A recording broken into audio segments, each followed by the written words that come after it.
Welcome, ladies and gentlemen, to this, your Aries March 2024 reading and predictions. Hi, I'm Nigel Saint James, Clairvoyant. We'll have a great deck for you this month. I think it's called Star or something like that. And, I just keep the things tied up in strings, so I always forget the titles, but it might be familiar to you. Now, I was just looking through it, and it's got some good imagery in it, so I might use my pen to pick out just a couple of things that interest me. Now, you know, of course, that as a clairvoyant, I do provide clairvoyant readings over FaceTime and Skype to you, wherever you might live in the world. And it goes for about an hour and a half. I charge for those. The details of those are in the description. Now, what I do not charge for, and which is provided by me for free because it is a spiritual duty, is the gift of healing. And that takes about 45 minutes. It's free. There's no obligation. There's no catch. You won't be bombarded with emails or anything like that from me. Nothing will be recommended or sold to do with me or anybody else. Now, you might say if it's free it can't be any good or it's not worth it. Well, look, the thing is this, is that the catch is that if it was not provided by me for free, and I've been doing it for over 4 decades, then it wouldn't work and I would be doing my soul a grave injury, because it was provided to me on the basis that I use it and give it to people who want it. Now, it might be that this is speaking out to you, calling out to you. It might be some emotional issue that you have. You could be at your wit's end with something. There could be things going on with your workplace or business. It's a physical issue. It's pretty well a blank slate. So if it does call out to you, just contact me as set out in the details. Now, there are no ads in this, so you get to enjoy the reading without any interruption. And let's see what there is for you this month of March 2025. There is the King of Swords. A couple come out here, whatever they are. Princess of Pentacles. 7 of Pentacles. That's coming through now. Shall we see? I'm doing your reading for you. There is the Ace of Wands. And now, finally, there is what? The 7 of Swords. Excellent. Well, why don't you come and sit down here next to me? I'll bring the camera around. You and I can have a good close look at the imagery that's in these cards while the energy speaks to us both, and I'll do the reading for you. Fascinating energies here. Just trying to work out what's going on. Spring, of course, March. The vernal equinox, 0 degrees Aries, is the beginning of the zodiac. This time of year always reminds me of my wife. Just while I'm letting this percolate down through me. I think there's 2 aspects to this. There's a surface aspect and there's a deeper aspect. Anyway, while I'm trying to come to terms with that, my wife, beautiful, but not like those girls on the covers of magazines. Beautiful for her mind, beautiful for the sparkle in her eyes, beautiful for her ability to make other people smile even if she was sad. Not beautiful for something as temporary as just her looks, beautiful deep down to her soul. One night in our bed, she whispered to me, "You are like a god, like an immortal one," as her naked body was pressed up to mine, and our sweat golden and glistening in the dim light. "Oh, my love," I whispered back to her, "I am more mortal than all. It seems that a part of me dies every night that I lie with you." And the next day, she left me. On her way to work, she was crossing an intersection and somebody iced out of their mind ran through a red light and hit her. It was instant. And when you have to go to the morgue and identify the body, as I did, her physical beauties seemed then to have diminished. Her absence was like the sky spread over everything. Actually, that's probably not quite right. It being everywhere, there was one place where her absence came directly home to me, and it was the place that I could not avoid, my own body. It had such a different importance while it was her lover, and then it became like an empty house. And when she had died, she actually went on teaching me about loss and grief and about the renewal of hope and joy. And it's as if she is speaking now and saying that at the center of the universe is a loving heart that continues to beat and that wants the best for every person. And anything that you can do to help foster the intellect or the spirit or the emotional growth of your fellow human beings, that is your job. Those of us who have this particular vision must continue against all odds. Life is for service.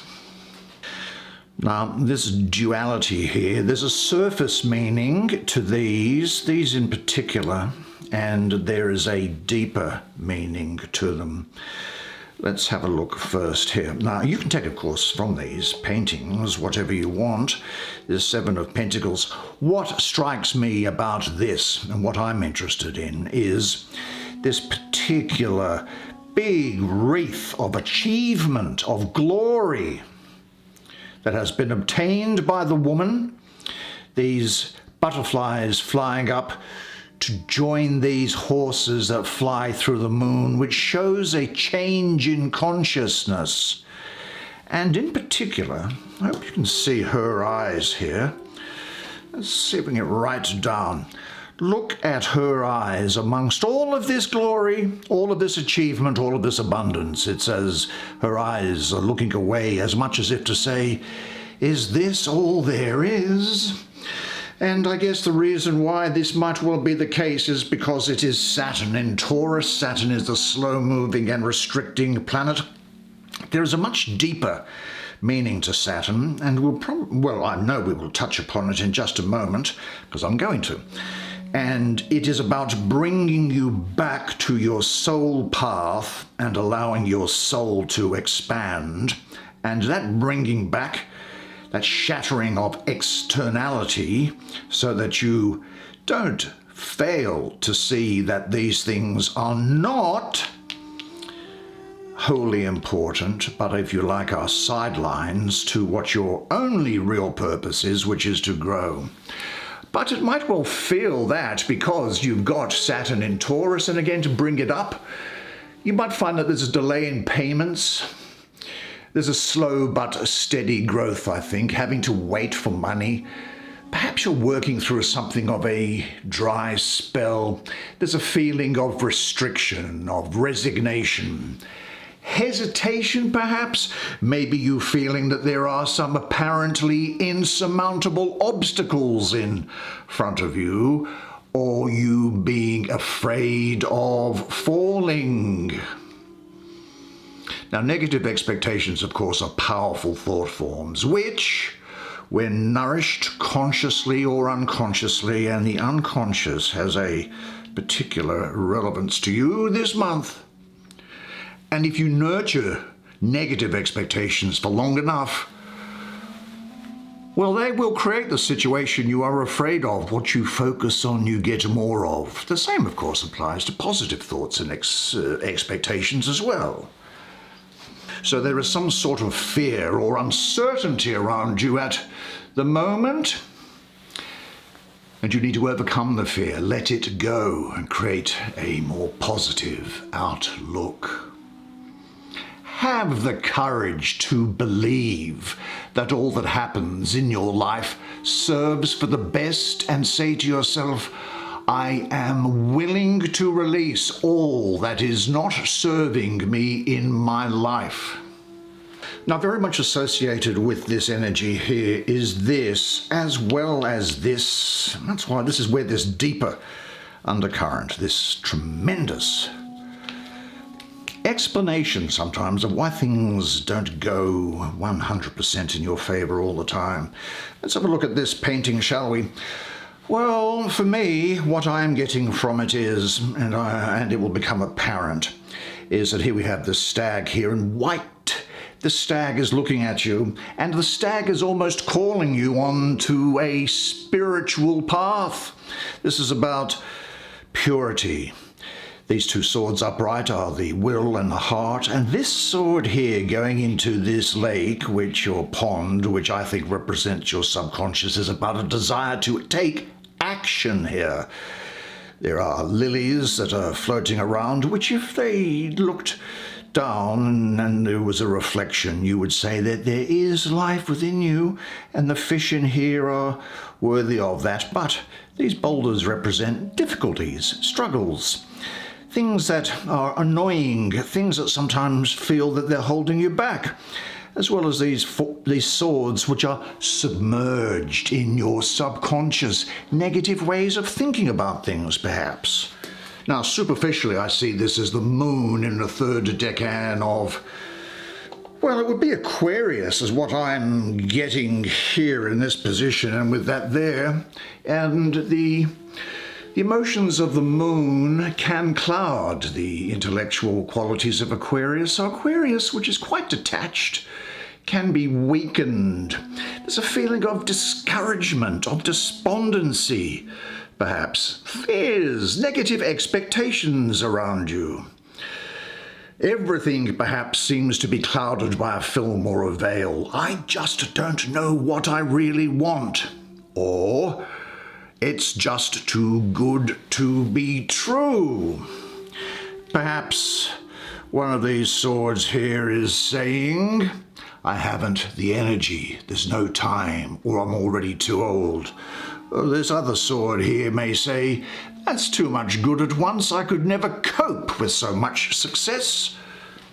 Maybe the third of these four swords under the water is saying to you, but I just can't get the point across properly. And the fourth sword under there might be saying, it's simply too much trouble, it will take you too long. Well, these literally destructive thoughts, they don't need to be taken seriously, because thoughts are things that you put in your own mind. You paint the thoughts. You paint your world with your thoughts. You paint the pictures and you put the words around them. And the words that you tell yourself, they are the most powerful words that you will ever hear, because the thing is that the reality is really somewhat different to your present feeling about it. I say feeling because thoughts lead to feelings. And you look back and you say, why did I have self-doubt? Why was I distracted? Are there, in fact, subconscious thoughts overcoming you at present? I mean, if I was to look now at this card, I'll get to it in a moment, which is so full of energy here, this is saying to you in relation to this, that deep within you is a spark of the divine just waiting to be used by you to light up a dark space. Now, if I look at these two together, and particularly in the context of this, which is so comforting and providing consolation, the deeper meaning of this is that sometimes in life you hit a wall so hard that you start to question everything, your beliefs, your purpose, even your connection with something that is greater than yourself. Do you know that wall isn't made of bricks or stones? It's made of doubt, of fear, and a deep sense of emptiness sometimes. Now, in spirituality, but I won't go into it, this is sometimes called or referred to as the dark night of the soul. It's like a spiritual growing pain, particularly as referred to there with Saturn.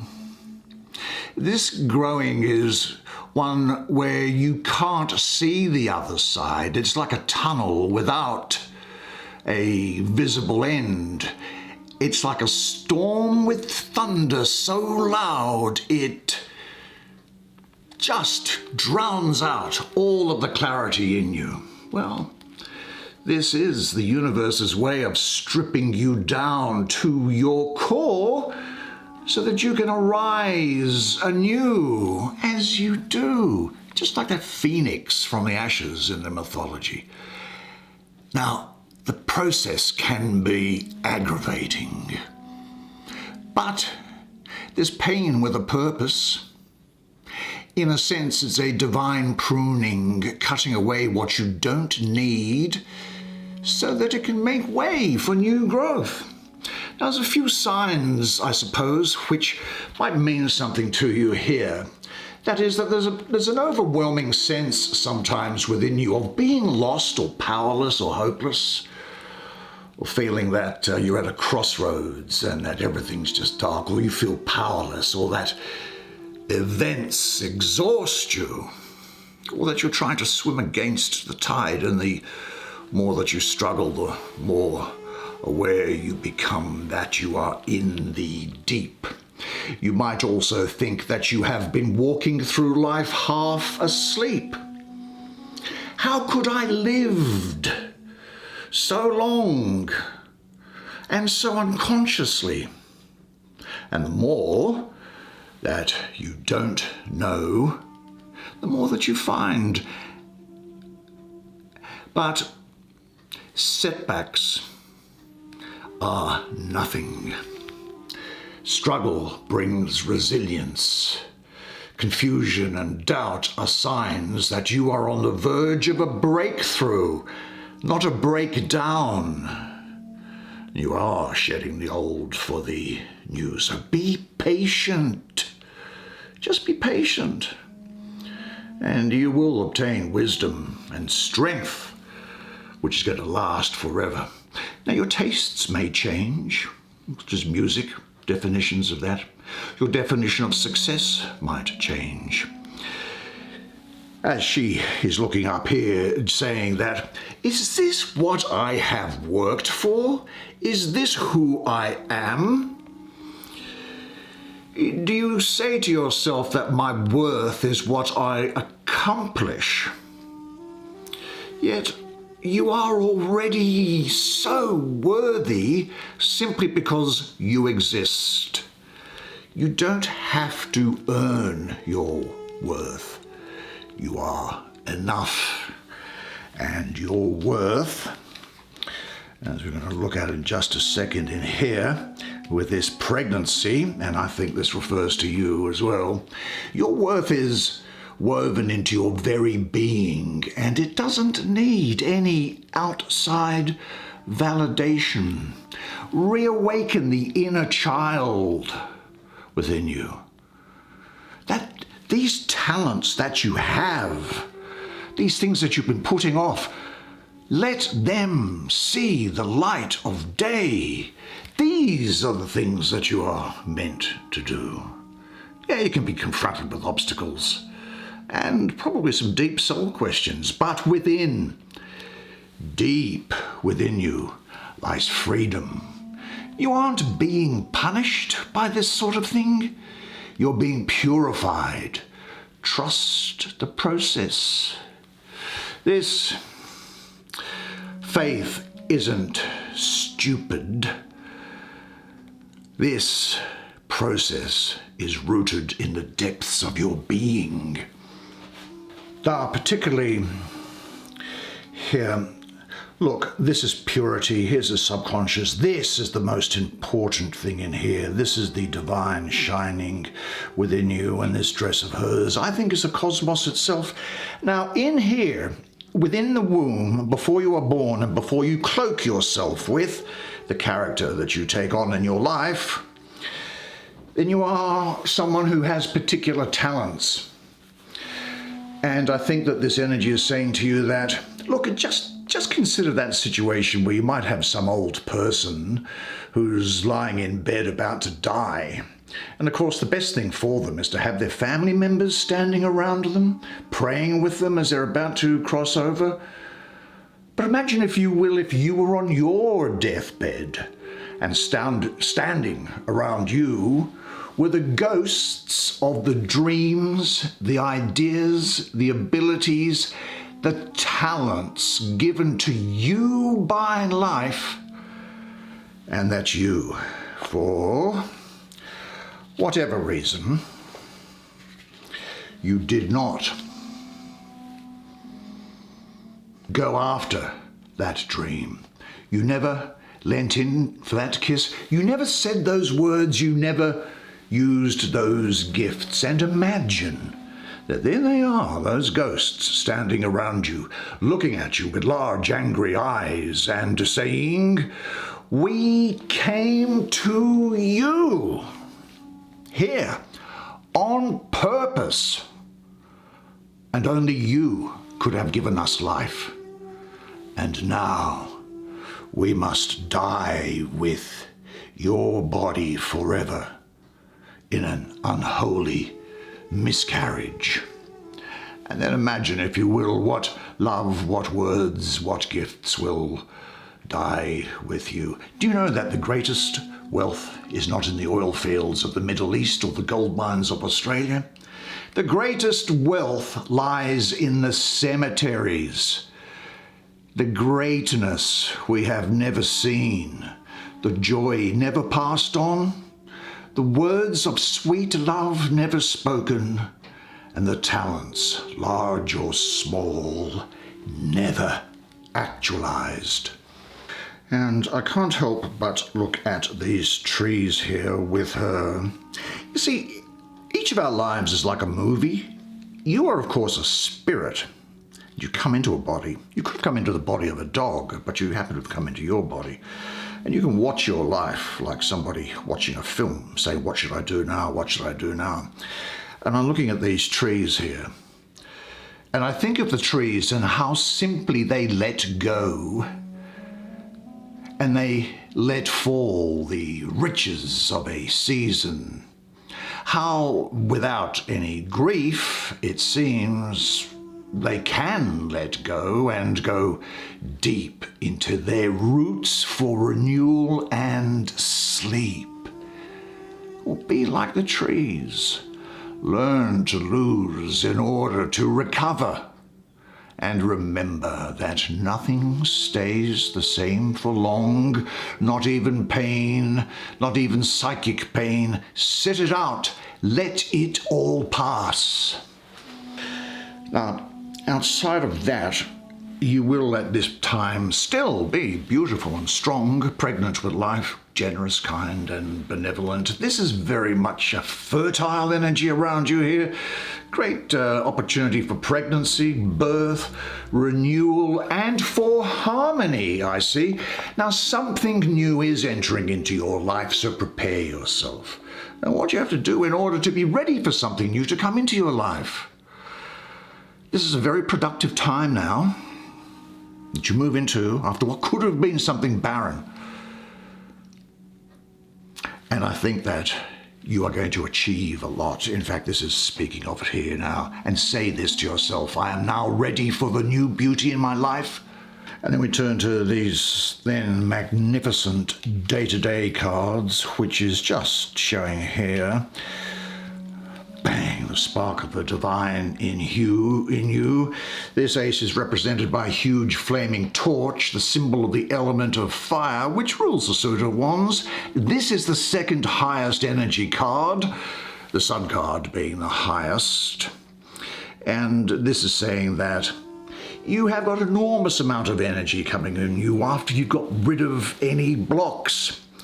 Now, these bolts of light go off in all directions, don't they?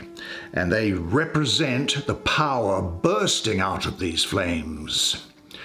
Now, you know that if all obstacles are out of the way, renewal in all areas and levels of your life is going to take place. And this revitalizing power will fill your entire being with new light.